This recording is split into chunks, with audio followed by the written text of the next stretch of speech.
soit on a été témoin direct, et devant l'horreur de la mort, on peut avoir des troubles psychologiques, on peut se mettre en état d'anesthésie, en état de dissociation, comme on dit, et subir un psychotraumatisme. Oui.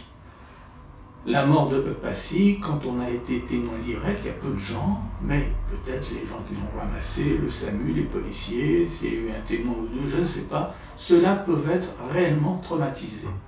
Mais il ne faut pas croire que les nouvelles répétées ou la télévision va traumatiser toute la France, comme je l'ai entendu dire. D'ailleurs, dans le DSM, on exclut le psychotraumatisme quand on est confronté à des images. Sauf si on est policier et qu'on voit des images pédopornographiques toute la journée, là on peut finir par être traumatisé. Nous sommes ici à Conflans-Sainte-Honorine, dans une ville où il fait bon vivre. Alors, je dois dire aujourd'hui à mes habitants que nous nous relèverons. Que nous nous relèverons tous ensemble. Que nous nous relèverons grâce à notre esprit de solidarité qui fait la singularité de Conflans-Sainte-Honorine. Non, elles ne sont pas étrangères, elles sont profondément touchées parce qu'elles connaissaient cet homme qui apparemment était très apprécié, mais elles ne seront pas traumatisées. Ceux qui vont être traumatisés, ce sont donc les témoins directs ou ceux qui ont déjà subi des traumatismes antérieurs. Par exemple, ici, nous soignons beaucoup de victimes du Bataclan, le petit Cambodge, c'est à 200 mètres là, hein. Ceux-là risquent de rechuter. Ou alors les gens qui ont subi des horreurs pendant l'enfance peuvent,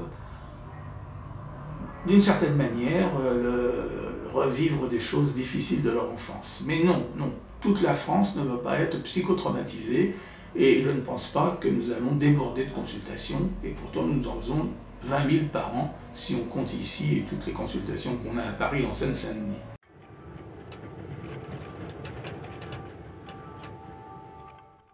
Lorsque l'on est confronté à un événement aussi atroce que ce qu'a subi ce pauvre professeur, le cerveau met en place des mécanismes d'adaptation. Il déconnecte le centre de l'émotion du cortex et les gens sont sidérés, comme le lapin dans les phares de l'automobile. Souvent, ils se retrouvent comme spectateurs de la scène où ils ne croient pas de tout ce dont ils sont témoins.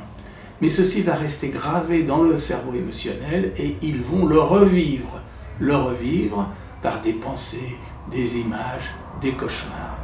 Comme ils vont le revivre de façon extrêmement réaliste, ils vont éviter les images d'attentats, les images sanglantes, ils vont éviter les gens qui auraient une allure un peu islamiste, la barbe, le pourquoi, des choses comme ça. Oui, ça s'appelle le trouble de stress post-traumatique.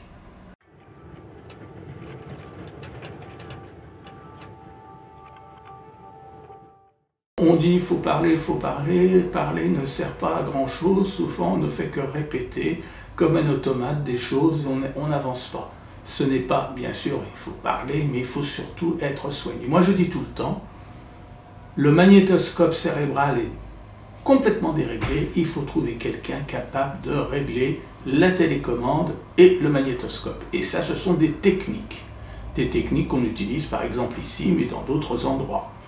Ces techniques, ce sont les thérapies cognitivo-comportementales qui ont fait preuve de leur efficacité, le fameux MDR, vous savez, la thérapie par le mouvement des yeux qui a fait preuve d'efficacité, l'hypnose, mais surtout des gens qui sont compétents et formés au psychotrauma, parce qu'il faut aussi savoir les orienter vers des associations, vers des avocats, vers une indemnisation, faire des certificats qui tiennent debout.